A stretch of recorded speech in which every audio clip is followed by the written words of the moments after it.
Hello everyone, welcome back to the practice session of Gyanshree classes. आप सभी को प्यार भरा नमस्कार। आज के हमारा प्रैक्टिस सेशन बहुत इंपॉर्टेंट होने वाला है। प्रीवियस ईयर क्वेश्चंस बहुत ज्यादा मिलने वाले हैं और सबसे इंपॉर्टेंट बात कि ये नेट पेपर 1 और पेपर 2 एजुकेशन दोनों के क्वेश्चंस यहाँ पर शामिल होने वाले हैं। तो पूरे सेशन को देखिएगा और भले इसका स्पीड तेज कर लीजिए, लेकिन सारे क्वेश्चंस जो है ना वो किया करिए, क्योंकि डेली लगभग 20 क्वेश्चंस हम यहाँ पर सॉल्व करने वाले हैं। तो आने वाले टाइम में आपको जब एग्जामिनेशन में आप बैठोगे तो बहुत सारे ऐसे क्वेश्चन होंगे जो आपके दिमाग में फ्रेम्ड होंगे। ओके, तो स्टार्ट करते हैं आज के इस प्रैक्टिस सेशन को बिना किसी देरी के। और हमारा प्रैक्टिस सेशन नंबर 2 है। ये पहला क्वेश्चन हमारे सामने है, जानकारी को याद रखने और आत्मसात करने की हमारी रणनीति क्या है। Our strategy for memorising and assimilating information is. पहला है आगमनात्मक सोच यानी इंडक्टिव थिंकिंग। दूसरा है कॉन्सेप्ट अटेनमेंट यानी संकल्पना प्राप्ति। तीसरा है वैज्ञानिक जांच यानी साइंटिफिक इंक्वायरी। और चौथा है निमोनिक्स। तो देखिए, अगर हम बात करें निमोनिक्स की, निमोनिक्स एक तरीका है जिससे आप शॉर्ट फॉर्म में किसी चीज को याद रख सकते हो। तो फॉर एग्जांपल आपको जो है किसी चीज को याद करने में दिक्कत हो रही है तो आप उसका निमोनिक बना सकते हो। फर्स्ट लेटर आप यूज कर लेते हो। आप देखते हो ना कि कई चीजों का आप पहला लेटर याद करके और उसके बाद से फिर फर्स्ट अल्फाबेट याद करके कर सकते हो। हमने जब पीरियोडिक टेबल पढ़ा था तो उसमें कैसे आप याद करते थे, जैसे hydrogen, helium, lithium, beryllium, boron, carbon, nitrogen, oxygen, ये सारी चीजें थी। तो उसको कैसे याद करते थे, ही, ली, ना का, रब से फरियाद। तो ये क्या था, ये एक निमोनिक है। चीजों को याद करने के लिए, आसान बनाने के लिए शॉर्ट फॉर्म का यूज होता है, या फिर किसी भी तरीके से एसोसिएट करना चाहते हैं इन्फॉर्मेशन को। तो ये याद रखने यानी मेमोराइजेशन और आत्मसात करने यानी एसिमिलेशन से जुड़ा हुआ है। तो निमोनिक्स इसका करेक्ट आंसर हो जाएगा। इंडक्टिव थिंकिंग वगैरह को समझा देता हूं यहाँ पे, ताकि इससे रिलेटेड आपको कोई डाउट ना रह जाए। तो यहाँ पर हम सारे ऑप्शन को जो है डिस्कस कर लेते हैं।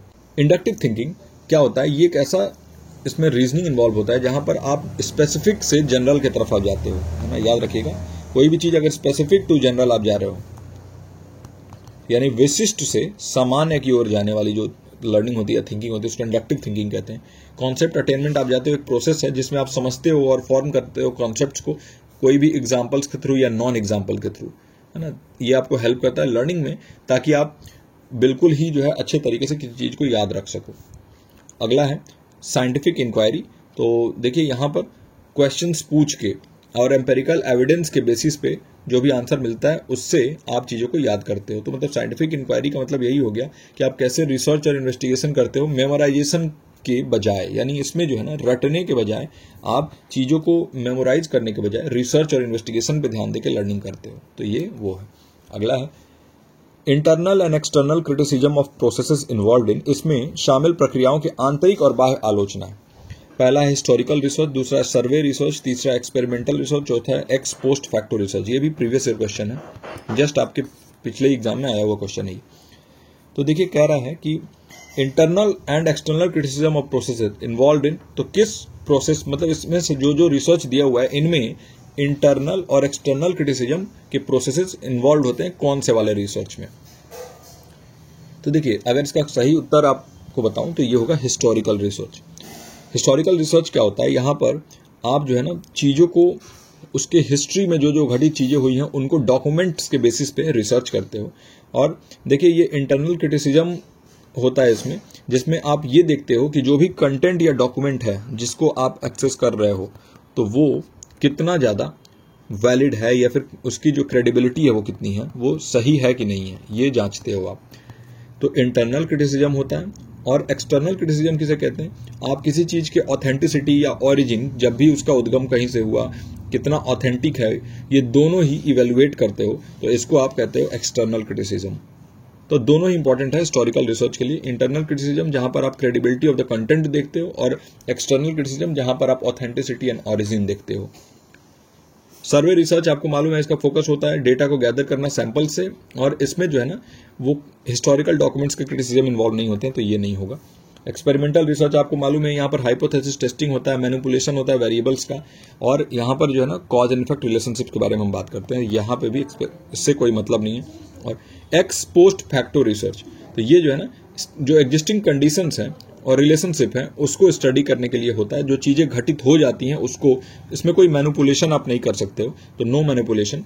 और जो है ना ये इंटरनल एक्सटर्नल क्रिटिसिज्म से कोई भी इसका रिश्ता नहीं है, तो यानी कि इसका ऐतिहासिक शोध सही उत्तर हो जाएगा।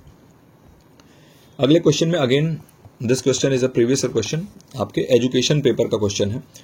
तो देखिए, the Wardha education committee of the central advisory board of education that recommended increasing expenditure on education was chaired by, यानी केंद्रीय शिक्षा सलाहकार बोर्ड की वर्धा शिक्षा समिति जिसने शिक्षा पर व्यय बढ़ाने की सिफारिश की थी, इसकी अध्यक्षता किसने की थी? पहला है महात्मा गांधी, दूसरा है जतीरू सेन, तीसरा है बीजी खेर और चौथा है डॉक्टर जाकिर हुसैन। तो देखिए, अगर वर्धा एजुकेशन के बारे में बात करते हैं तो महात्मा गांधी का नाम हमारे दिमाग में क्लिक होता है और बहुत लोग इसको सही उत्तर यही लगा के आ जाएंगे। लेकिन देखिए, वर्धा एजुकेशन कमेटी के बारे में यहाँ बात हो रहा है और इस कमेटी जो कि केब द्वारा, central advisory board of education द्वारा रिकमेंड किया गया था ताकि जो एक्सपेंडिचर है एजुकेशन में उसको बढ़ाया जाए, इसका चेयरमैनशिप किसने किया था? तो वो थे डॉक्टर जाकिर हुसैन। डॉक्टर जाकिर हुसैन ने चेयर किया था वर्धा एजुकेशन कमेटी को। इसको एस्टैब्लिश किया गया था एजुकेशनल रिफॉर्म्स को लाने के लिए और एक्सपेंडिचर को एजुकेशन में बढ़ाने के लिए। तो दो काम था, एक तो जो शिक्षा में जो बदलाव होने हैं उसको लाने के लिए, एजुकेशनल रिफॉर्म्स के लिए, और दूसरा जो यहाँ पर लिखा हुआ है एक्सपेंडिचर को इंक्रीज करने के लिए, जो व्यय है उसको बढ़ाने के लिए। तो ये दो काम था डॉक्टर जाकिर हुसैन। बीजी खेर और जतीरू सेन और महात्मा गांधी, ये जो है ना, इनका इससे वर्धा एजुकेशन कमेटी से कोई लेना देना नहीं है। हाँ, ऑल्दो जो महात्मा गांधी थे ना, उन्होंने जरूर इन्फ्लुएंस किया था एजुकेशनल रिफॉर्म्स पे और वर्धा एजुकेशन में वो भी स्टार्टिंग जब इसका हुआ था तो वो शामिल थे, लेकिन कमेटी में वो नहीं थे, तो वो चेयर नहीं किए थे। तो ये होगा इसका correct answer, doctor Zakir Hussain. अगला क्वेश्चन, ये भी प्रीवियस ईयर क्वेश्चन ही है, जस्ट पिछले एग्जाम में आया हुआ। सर्व शिक्षा अभियान was commenced in India in the year. बहुत ही इसमें कंफ्यूजन हो गया था, भारत में सर्व शिक्षा अभियान किस वर्ष शुरू किया गया था? बहुत लोगों को याद आ रहा था सन 2000 में, और बहुत लोग जो है वो सोच रहे थे कि 2004 या 2002 हो सकता है। देखिए, इसके बारे में बात करते हैं। अगर हम सर्व शिक्षा अभियान के बारे में बात करें तो इसको लॉन्च किया गया था ईयर 2000 में। तो लॉन्च अलग चीज होता है और कमेंस्ड अलग चीज होता है। देखिए, लॉन्च मतलब किसी भी चीज को आपने अनाउंस कर दिया, लेकिन शुरू कब हुआ, कब से उसने वर्किंग स्टार्ट किया? तो वर्किंग स्टार्ट किया 2002 से, है ना। सर्व शिक्षा अभियान जो है ऑफिशियली इंप्लीमेंट किया गया और कमेंस किया गया 2002 में। तो इसका करेक्ट आंसर हो गया सी, 2002। अब आगे बढ़ते हैं। अगला है, और ये भी प्रीवियस ईयर क्वेश्चन है, Meta cognitive regulation describes how learners dash and dash there cognitive processes, यानी मेटा कॉग्निशन विनियमन बताता है कि शिक्षार्थी अपनी संज्ञानात्मक प्रक्रियाएं कैसे और कब करते हैं। तो देखिए, सबसे पहले कैसे कैसे करते हैं वो देखना है। तो सबसे पहले देखिए, इसमें मॉनिटर पहला ऑप्शन है। मॉनिटर में क्या होता है कि आप जो है खुद के कॉग्निटिव प्रोसेसेस, अपने जो भी आपके दिमाग में प्रक्रियाएं चल रही हैं, बौद्धिक प्रक्रियाएं, उनको ऑब्जर्व करते हो, उनका अवलोकन करते हो और ये इंश्योर करते हो कि वो इफेक्टिवली काम कर रहे हैं कि नहीं। तो मॉनिटरिंग मतलब एक तरीके से ऑब्जर्वेशन से रिलेटेड हो गया यहाँ पर। अगला है सुपरवाइज। तो यहाँ पर क्या कर रहे हैं, देखिए, सुपरवाइज का मतलब हो गया कि आप जो है ना किसी चीज को आगे होकर लीड करना, वो सुपरवाइज करना हो गया। फिर observe of course similar to monitor ही होता है, लेकिन बहुत प्रिसाइज नहीं है इस कॉन्टेक्स्ट में। एक तो मॉनिटर इसका करेक्ट आंसर होगा ही। जब हम बात करते हैं मेटा कॉग्निटिव रेगुलेशन का, तो वहां पर हम क्या करते हैं, हम मॉनिटर तो करते ही हैं, ठीक है, हम जरूर उसको ऑब्जर्व करते हैं। फिर दूसरा, सुपरवाइज नहीं करते हैं। ऑब्जर्व, देखिए, मॉनिटर ज्यादा अच्छा वर्ड है, ऑब्जर्वेशन के अलावा अगर हम देखें तो ये भी नहीं होगा। प्रैक्टिस, तो देखिए, प्रैक्टिस आप नहीं करते हो। अगर मेटा कॉग्निटिव रेगुलेशन के बारे में बात करें, प्रैक्टिस में क्या होता है, रिपीटेड एफर्ट होता है ताकि आप अपने स्किल्स को इंप्रूव कर सको। तो इससे मेटा कॉग्निटिव रेगुलेशन से कोई लेन देन नहीं है। वही कंट्रोल के बारे में बात करें तो यहाँ पर आप मैनेज करते हो और एडजस्ट करते हो कॉग्निटिव प्रोसेसेस को, ताकि लर्निंग को बेहतर बनाया जा सके और प्रॉब्लम सॉल्विंग को भी बेटर बनाया जा सके। तो ये इसका मॉनिटर एंड कंट्रोल होगा, है ना, मेटा कॉग्निटिव रेगुलेशन। यहाँ पर रेगुलेशन के बारे में बात कर रहा है, विनियमन के बारे में बात कर रहा है। तो मेरे हिसाब से तो यही इसका आंसर था, ए एंड ई, है ना, मॉनिटर एंड कंट्रोल। अगला है, which of the following is not a provision under the environmental protection act of 1986 in India. बताइए, भारत में पर्यावरण संरक्षण अधिनियम 1986 के तहत निम्नलिखित में से कौन सा प्रावधान नहीं है। ये जो है प्रीवियस ईयर क्वेश्चन नहीं है, ये एक्सपेक्टेड एमसीक्यू है, ये पूछा जा सकता है, ठीक है, मैंने खुद फ्रेम किया है इसको। तो इनमें से बताइए कौन सा जो है ना वो भारत में पर्यावरण संरक्षण अधिनियम 1986 के तहत नहीं आता है प्रावधान। पहला है creation of national environment tribunal, यानी राष्ट्रीय पर्यावरण न्यायाधिकरण का निर्माण। दूसरा है पर्यावरण प्रदूषण नियंत्रण बोर्ड की स्थापना, यानी establishment of N environmental pollution control board. अगला है mandatory environmental impact assessment for new projects, यानी नई परियोजनाओं के लिए अनिवार्य पर्यावरणीय प्रभाव आकलन। और चौथा है designation of environmental protection as a fundamental right, यानी पर्यावरण संरक्षण को मौलिक अधिकार घोषित करना। तो देखिए ऐसे ही पता चल गया, कभी भी फंडामेंटल राइट नहीं बनाया गया है इन्वायरमेंटल प्रोटेक्शन को। तो ये जो है इसका करेक्ट आंसर हो गया, क्योंकि गलत पूछा है और यही गलत है। तो देखिए अगर हम बात करें नेशनल एनवायरमेंट ट्रिब्यूनल की, तो ये क्या है, इसको लाया गया था जो भी एनवायरमेंटल डिस्प्यूट्स हैं उनसे निपटने के लिए। वही एनवायरमेंटल पॉल्यूशन कंट्रोल बोर्ड जो है इसको लाया गया था कि ताकि वो मॉनिटर कर सके और कंट्रोल कर सके, मॉनिटर एंड कंट्रोल कर सके पॉल्यूशन को। फिर mandatory environmental impact assessment for new projects जो है ना, ये लाया गया ताकि जो भी नए परियोजनाएं आ रही हैं, नए प्रोजेक्ट्स आ रहे हैं ना, वो इन्वायरमेंट को हार्म ना करें। इसके लिए जो जो स्टैंडर्ड्स, जो जो मानक चाहिए वो वहां पर जो है सेट हो। फिर अगला है designation of environmental protection as a fundamental right. तो इसमें जो है मैंने बताया है कि कोई भी फंडामेंटल राइट जो है ना उसको नहीं बनाया गया था। तो इसका करेक्ट आंसर जो है वो हो जाएगा आपका डी। अब अगले क्वेश्चन पे चलते हैं। The national action plan on climate change NAPCC was launched in India in which year. बताइए भारत में जलवायु परिवर्तन पर राष्ट्रीय कार्य योजना किस वर्ष शुरू की गई थी। इस टाइप के फैक्चुअल क्वेश्चंस लगातार आपके एग्जामिनेशन में पूछे जा रहे हैं, तो इसलिए ये भी क्वेश्चन जो है मैंने यहाँ पे शामिल किया। एक्सपेक्टेड MCQ है ये। तो देखिए अगर हम बात करें national action plan on climate change के बारे में, तो इसको लॉन्च किया गया था 2008 में, ईयर 2008 में। बिल्कुल ही फैक्चुअल क्वेश्चन है।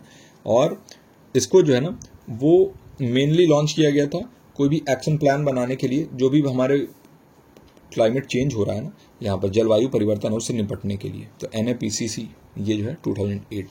फिर अगला है विच international agreement focuses on the phase out of ozone depleting substances. बहुत इंपॉर्टेंट है, बार बार इससे रिलेटेड क्वेश्चंस पूछे जा रहे हैं।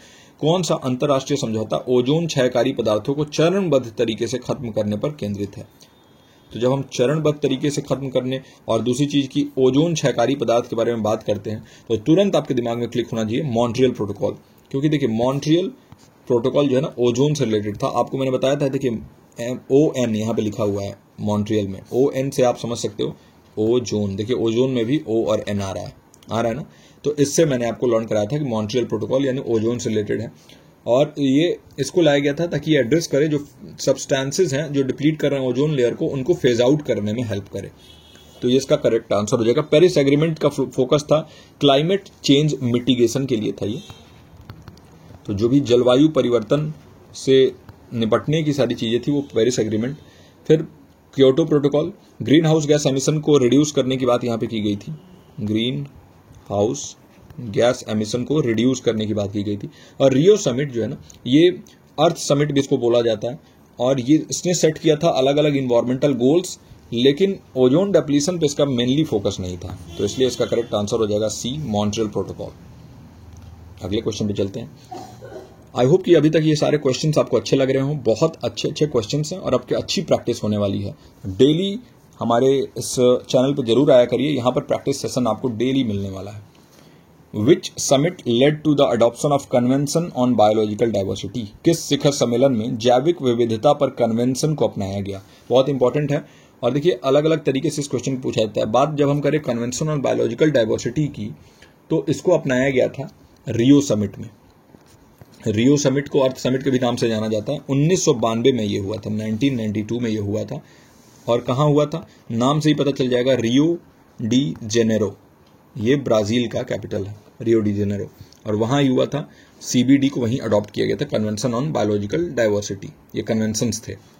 क्योटो समिट के बारे में बात करें तो इसका फोकस था क्योटो प्रोटोकॉल, न कि CBD पे इसमें कोई बात नहीं किया गया था।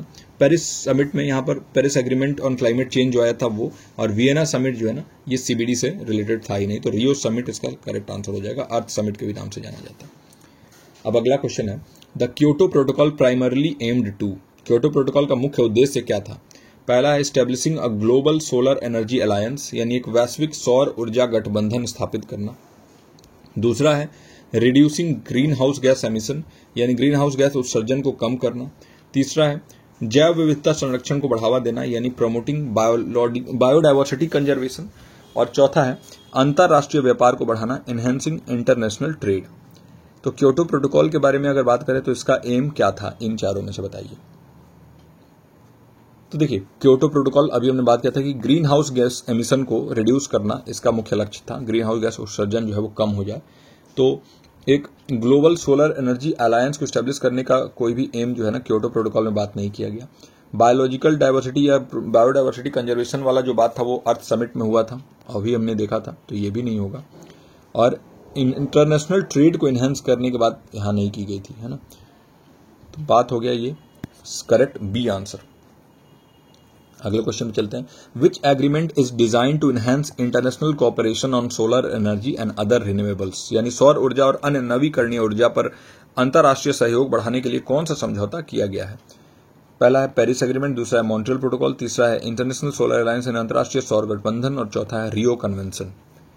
तो देखिए, जब भी हम बात कर रहे हैं यहाँ पर नाम से ही पता चल जाएगा, सोलर एनर्जी और दूसरे रिन्यूएबल्स को, जो नवीकरणीय ऊर्जा है उसके ऊपर अगर हम बात करें, तो ये इंटरनेशनल सोलर अलायंस को डिजाइन किया गया इसी के लिए। इंटरनेशनल सोलर अलायंस जो है ना वो ऐसे इसमें कंट्रीज शामिल है जहां पर जो सूर्य है, सन है, उनका लाइट बहुत ज्यादा आता है और वो maximum time of the year वहां पर सनलाइट होता है ना। और इस वजह से क्या होता है ना कि वहां पर बेटर अपॉर्चुनिटीज अवेलेबल है, सोलर पावर को आप जो है ना डिस्ट्रीब्यूट कर सके, उसके लिए इसमें बहुत सारे कंट्रीज जो है शामिल हैं। मेनली इसको इंडिया और फ्रांस ने मिलकर स्टार्ट किया था। तो इसका जो करेक्ट आंसर हो जाएगा वो हो जाएगा आपका सी, इंटरनेशनल सोलर अलायंस। इसका एम था सोलर एनर्जी को प्रमोट करना और रिन्यूएबल्स को जो है ना वो प्रमोट करना ग्लोबली। रियो कन्वेंशन तो आपको मालूम ही है कि इन्वायरमेंटल गोल्स को जो है इसका मेन मुख्य लक्ष्य था कि इन्वायरमेंटल गोल्स, जो ब्रॉडर इन्वायरमेंटल गोल्स हैं, उनको सेट करना अर्थ समिट के हिसाब से। और फिर पेरिस एग्रीमेंट जो है क्लाइमेट चेंज को मिटिगेट करने के लिए था, एमिशन रिडक्शन करके। और मॉन्ट्रियल प्रोटोकॉल का फोकस था ओजोन डिप्लीशन पे। तो ये हो गया सी, इंटरनेशनल सोलर अलायंस। हम अगले क्वेश्चन पे चलते हैं। हमारा अगला क्वेश्चन कह रहा है, in educational pedagogy which method emphasizes the teacher as a central figure in instruction. बहुत इजी क्वेश्चन है। बताइए, शैक्षिक शिक्षा शास्त्र में कौन सी विधि शिक्षक को निर्देश में केंद्रीय व्यक्ति के रूप में महत्व देती है? तो जब भी आप शिक्षक को केंद्र में रखोगे, जब भी टीचर को सेंटर में रखोगे, तो वो लर्नर सेंटर मेथड नहीं हो सकता, वो तुरंत लर्नर यानी शिक्षार्थी केंद्र में होता है। प्रॉब्लम बेस्ड लर्निंग में भी लर्नर केंद्र में होता है, जहां पे शिक्षार्थी खुद के उसको प्रॉब्लम दिया जाता है और खुद से ही उसमें सॉल्व करने की कोशिश किया जाता है। कोलैबोरेटिव लर्निंग भी एक लर्नर सेंटर मेथड है, जिसमें बच्चे जो है आपस में कोलैबोरेट करके सीख के और चीज़ों को करते हैं। तो कोलैबोरेट करने वाली जो लर्निंग है वो भी जो है इसमें नहीं। जो टीचर सेंटर्ड मेथड है ना, इसमें टीचर एक सेंट्रल फिगर होते हैं इंस्ट्रक्शन में, तो इसलिए शिक्षक केंद्रित विधि इसका करेक्ट आंसर हो जाएगा। चलिए अगले क्वेश्चन पे, which research method involves manipulation and control of variables to determine cause and effect relationship. देखिए, एक बहुत ही अच्छा कीवर्ड यहाँ पे आपको मिल गया, कॉज एंड इफेक्ट रिलेशनशिप। तो किस शोध पद्धति में कारण और प्रभाव संबंधों को निर्धारित करने के लिए चरों में हेरफेर और नियंत्रण शामिल है? तो जब भी चरों में हेरफेर की बात की जाए, मैनिपुलेशन ऑफ वेरिएबल्स और कंट्रोलिंग द वेरिएबल्स, और यहाँ पर बात की जाए कारण और प्रभाव, तो सीधे आपके दिमाग में क्लिक होना चाहिए एक्सपेरिमेंटल रिसर्च, है ना, प्रायोगिक अनुसंधान। क्या होता है इसमें? आप वेरिएबल्स को मैनिपुलेट करते हो ताकि आप कॉजल रिलेशनशिप फाइंड आउट कर सको। कॉजल रिलेशनशिप मतलब कारण प्रभाव, जो भी रिलेशंस हैं, कॉजल रिलेशनशिप, कारण प्रभाव संबंधों के लिए। तो ये होगा इसका करेक्ट आंसर। डिस्क्रिप्टिव रिसर्च में आप फोकस करते हो जो भी कैरेक्टरिस्टिक या फेनोमेना है, बिना मैनिपुलेटिंग करे वेरिएबल्स को डायरेक्टली डिस्क्राइब करना, यहाँ पर एज इट इज डिस्क्राइब कर दिया जाता है। ये नेचुरल सेटिंग में होता है, याद रखिएगा। हिस्टोरिकल रिसर्च में आप क्या करते हो? जो भी हिस्टोरिकल डॉक्यूमेंट्स हैं उनको वहाँ पर स्टडी करते हो, उनका इंटरनल क्रिटिसिज्म या एक्सटर्नल क्रिटिसिज्म करते हो और फैक्ट्स एंड फिगर्स को एज इट इज बताते हो। तो हिस्टोरिकल रिसर्च में इन्वॉल्व होता है पास्ट इवेंट्स, यानी जो भी हिस्ट्री में घटी हुई घटनाएं हैं उनको समझना, उनके इम्पैक्ट को समझना। और क्वालिटेटिव रिसर्च यहाँ पर जो नॉन न्यूमेरिकल डेटा है उसके थ्रू, नॉन न्यूमेरिकल डेटा, यहाँ पे कोई भी नंबर शामिल नहीं होता है, उनके थ्रू जो है ना आप जो चीज़ों को समझते हैं, रिसर्च करते हैं, लेकिन यहाँ पर मैनिपुलेशन नहीं करते हैं वेरिएबल्स का। क्वालिटेटिव रिसर्च जो है यहाँ पर मैनिपुलेशन नहीं, एक्सपेरिमेंटल रिसर्च जो है वो एक क्वांटिटेटिव रिसर्च होता है और यहाँ पर मैनिपुलेशन भी होता है, कॉज एंड इफेक्ट रिलेशनशिप भी फाइंड आउट किया जाता है। अब अगला क्वेश्चन है, which method is primarily use to collect detailed and subjective data. देखिए यहाँ पर फिर से एक आपके पास कीवर्ड आ गया, डिटेल एंड सब्जेक्टिव डेटा, और इंटरव्यूज और ऑब्जर्वेशंस के थ्रू, यानी साक्षात्कार और अवलोकन के माध्यम से विस्तृत और व्यक्तिपरक डेटा एकत्र करने के लिए मुख्य रूप से किस विधि का उपयोग किया जाता है? तो जब भी हम इंटरव्यूज के बारे में बात करें, ऑब्जर्वेशंस के बारे में बात करें, है ना, डिटेल और सब्जेक्टिव डेटा, ऑब्जेक्टिव नहीं सब्जेक्टिव के बारे में बात करें, तो वहां पर हमारे दिमाग में क्लिक करना चाहिए क्वालिटेटिव रिसर्च, है ना। क्वालिटेटिव रिसर्च मतलब गुणात्मक अनुसंधान। और अगर आप यहाँ पर न्यूमेरिकल डेटा के बारे में बात करते, आप बात करते मैनिपुलेशन ऑफ वेरिएबल्स के बारे में, आप अगर बात करते कि बिल्कुल फैक्ट्स एंड फिगर्स के बारे में, नंबर्स के बारे में, तो वहां क्वांटिटेटिव हो जाता। तो क्वालिटेटिव इसका करेक्ट आंसर हो जाएगा। क्वालिटेटिव रिसर्च क्या होता है? इसका फोकस होता है डिटेल सब्जेक्टिव डेटा के ऊपर, जो अलग अलग मेथड जैसे इंटरव्यूज और ऑब्जर्वेशन के थ्रू किया जाता है ना। गुणों के बारे में इसमें जानते हो, गुणात्मक अनुसंधान इसे कहते हैं। वही क्वांटिटेटिव रिसर्च में न्यूमेरिकल डेटा और स्टैटिस्टिकल मेथड्स का यूज होता है। एक्सपेरिमेंटल रिसर्च में यहाँ पे कंट्रोल्ड एक्सपेरिमेंट्स होते हैं, मैनिपुलेशन ऑफ वेरिएबल्स होता है, cause and effect relationship find out किया जाता है। और हिस्टोरिकल रिसर्च में आप हिस्टोरिकल रिकॉर्ड्स और इवेंट्स को एनालाइज करते हैं, पास्ट इवेंट जो भी घट चुके हैं उनको एनालाइज करते हैं on the basis of the records available. तो गुणात्मक अनुसंधान इसका सही उत्तर हो जाएगा। अब अगला क्वेश्चन है, Which method of research aims to understand phenomena in their natural context without manipulating variables? यहां पर देखिए एक और आपके पास कीवर्ड आ गया कि नेचुरल कॉन्टेक्स्ट में, है ना। तो नेचुरल कॉन्टेक्स्ट और विदाउट मैनिपुलेटिंग वेरिएबल्स। देखिए मैनिपुलेशन ऑफ वेरिएबल्स एक्सपेरिमेंटल में होता है, तो ये तो हट गया, विदाउट कह रहा है। और नेचुरल कॉन्टेक्स्ट नहीं, वहां पर आर्टिफिशियल एनवायरमेंट में होता है, तो ये हट गया। क्वांटिटेटिव भी हट गया, क्योंकि यहां पर भी क्या करते हो आप, यहां पर आप नेचुरल कॉन्टेक्स्ट में नहीं बल्कि क्वांटिटेटिव में, मात्रात्मक में आप क्या करते हो, नंबर्स और न्यूमेरिकल डेटा के बारे में बात करते हो, तो ये भी नहीं, यहां पर भी वेरिएबल्स को मैनिपुलेट कर सकते हो। हिस्टोरिकल और डिस्क्रिप्टिव में अब आपको कंफ्यूजन हो सकता है। देखिए हिस्टोरिकल रिसर्च जो है उसको कहते हैं हम कि जो भी हमारे पास्ट इवेंट्स घट चुके हैं उनको हिस्टोरिकल, जो भी हमारे पास डेटा है या कोई किताब पढ़ी हुई है या कोई भी जिसे पहले के जो शास्त्र पढ़े हुए उसके बेसिस पे अगर आप कोई रिसर्च कर रहे हो, हिस्टोरिकल रिसर्च करेंगे, उसका इंटरनल एंड एक्सटर्नल क्रिटिसिज्म होता है ना। तो वही अगर बात करें डिस्क्रिप्टिव की, तो डिस्क्रिप्टिव रिसर्च का एम होता है एक detail description of phenomena provide करना उनके नेचुरल कॉन्टेक्स्ट में विदाउट ऑल्टरिंग देम। तो नेचुरल कॉन्टेक्स्ट के बारे में बात कर रहे हैं, तो हिस्टोरिकल रिसर्च में आप जरूरी नहीं है कि जहां पे जो घटना हुई है वहीं पे आप जाकर वो रिसर्च कर रहे हो। कई बार डॉक्यूमेंट्स के थ्रू करते हो तो ये नेचुरल कॉन्टेक्स्ट में नहीं होता, बल्कि हो भी सकता है नहीं भी, लेकिन डिस्क्रिप्टिव 100% जो है नेचुरल कॉन्टेक्स्ट में होता है। यहाँ पर चीजों को एज इट इज डिस्क्राइब करते हो, कोई भी मैनिपुलेशन नहीं करते हो वेरिएबल्स का। तो वर्णनात्मक अनुसंधान इसका सही उत्तर होगा, है ना। अब आगे बढ़ते हैं अगले क्वेश्चन पे। अगला क्वेश्चन बहुत इंपॉर्टेंट क्वेश्चन है और कई बार पूछा जा चुका है। Which international agreement focuses on limiting global temperature rise to below 2 degree above pre-industrial levels and aims for efforts to limit the temperature increase to 1.5 degree Celsius? कौन सा अंतर्राष्ट्रीय समझौता वैश्विक तापमान वृद्धि को पूर्व औद्योगिक स्तर से 2 डिग्री सेल्सियस से नीचे सीमित करने पर केंद्रित है और तापमान वृद्धि को 1.5 डिग्री सेल्सियस तक सीमित करने के प्रयासों का लक्ष्य रखता है? तो कौन सा होगा बताइए? इसका जो सही आंसर होगा वो होगा पेरिस एग्रीमेंट। पेरिस एग्रीमेंट में आप क्लाइमेट चेंज मिटिगेशन के बारे में बात करते हो, जलवायु परिवर्तन से कैसे निपटा जाए, कैसे मिटिगेट किया जाए, कैसे खुद को रेडी किया जाए, उसके बारे में पेरिस एग्रीमेंट में बात होता है। और यहीं पे बात होता है कि कैसे जो है जो ग्लोबल टेम्परेचर है हमारा फोकस होना चाहिए इस इंटरनेशनल एग्रीमेंट के थ्रू कि हम लिमिट कर सकें उसको 2 डिग्री सेल्सियस अब प्री इंडस्ट्रियल लेवल से नीचे, और इसका एम है कि हम 1.5 डिग्री के ऊपर तो कैसे भी जाने ना दें जो भी टेम्परेचर राइज हो रहा है उसको। तो पेरिस एग्रीमेंट इसका करेक्ट आंसर हो जाएगा। फिर क्योटो प्रोटोकॉल का focus green house gas emission को कम करना था, स्पेसिफिकली टेम्परेचर लिमिट के बारे में कोई बात नहीं करता है। मॉन्ट्रियल प्रोटोकॉल आपको बताया था ON से ओजोन। अब आप कभी जीवन में नहीं भूलोगे ओजोन से रिलेटेड जो भी मॉन्ट्रियल प्रोटोकॉल में चीजें थी, ओजोन डेप्लीशन, कैसे जो है ओजोन डेप्लीटिंग सब्सटेंसेस को फेज आउट करना है ना, चरणबद्ध तरीके से, है ना। तो ये हो गया, ग्लोबल टेम्परेचर का टारगेट यहाँ भी नहीं था। और CBD कन्वेंशन बायोलॉजिकल डाइवर्सिटी जो है ये टेम्परेचर लिमिट पे इसका कोई फोकस नहीं था, है ना। बायोडाइवर्सिटी के बारे में इसमें बात हुआ था, तो ये भी नहीं होगा। इसका करेक्ट आंसर हो जाएगा पेरिस समझौता। अब अगले क्वेश्चन पे चलते हैं। हमारा अगला क्वेश्चन है, in research methodology which method involves the analysis of patterns, themes और narratives to understand individuals perception और एक्सपीरियंसेस इन डेप्थ? अनुसंधान पद्धति में किस पद्धति में व्यक्तियों की धारणाओं या अनुभवों को गहराई समझने के लिए पैटर्न, थीम या आख्यानों का विश्लेषण शामिल होता है? पहला है मात्रात्मक अनुसंधान यानी क्वांटिटेटिव रिसर्च, दूसरा है प्रायोगिक अनुसंधान यानी एक्सपेरिमेंटल रिसर्च, तीसरा है ऐतिहासिक अनुसंधान यानी हिस्टोरिकल रिसर्च, और चौथा है गुणात्मक अनुसंधान यानी क्वालिटेटिव रिसर्च। तो हम अगर बात करते हैं यहाँ पर कि पैटर्न और थीम और आख्यानों का विश्लेषण करना, हम बात करते हैं अगर व्यक्तियों की धारणाओं या अनुभवों को गहराई से समझना, तो वहां पर क्वालिटेटिव रिसर्च के बारे में हम बात कर रहे हैं। क्वालिटेटिव रिसर्च एनालाइज करता है नॉन न्यूमेरिकल डेटा को, जैसे कोई भी अगर पैटर्न है किसी चीज में, अगर कोई भी थीम है या कोई भी नैरेटिव है, तो उसको ये एक्सप्लोर करता है, जो भी इंडिविजुअल्स के एक्सपीरियंसेस हैं उनको, और उनके जो दृष्टिकोण है, जो परसेप्शन है, उसको इन डेप्थ समझने की कोशिश करता है। तो इसका जो सही आंसर हो जाएगा गुणात्मक अनुसंधान, क्वालिटेटिव रिसर्च।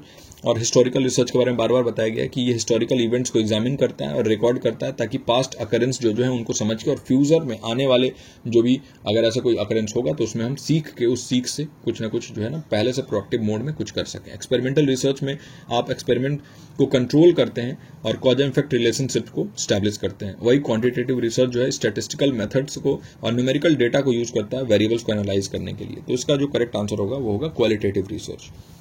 तो आई होप कि आज के इन क्वेश्चंस में आपको बहुत कुछ सीखने को मिला होगा। बहुत अच्छे अच्छे क्वेश्चंस यहाँ पर मैं आप लोग के लिए लेके आया था और बहुत अच्छे तरीके से आपकी तैयारी होगी अगर आप हमारे सेशन से रोज जुड़ेंगे। ये नहीं है कि आपका जो मोटिवेशन है वो ऐसा हो। देखिए, एक मोटिवेशन होता है कि यहाँ तक जाएगा और फिर ऐसे आ जाएगा। फर्स्ट डे आप स्टार्ट करोगे, सेकंड डे थर्ड तक यहाँ जाओगे और फिर फोर्थ से यहाँ नीचे जाने लगेगा और नीचे आके फिर यहाँ पर, और लास्ट में जब एग्जामिनेशन आता है तो आप सर कहते हो कि सर बिल्कुल ही अच्छे से तैयारी नहीं हो पा रहा है। तो आपके मोटिवेशन को आप यूं मत रखो, बल्कि यूं रखो बराबर। यहां से स्टार्ट किया और यहीं पे 10 से स्टार्ट करिए और 10 पे ही आपको मेंटेन रखना है। डिसिप्लिन रखिए अपने जीवन में।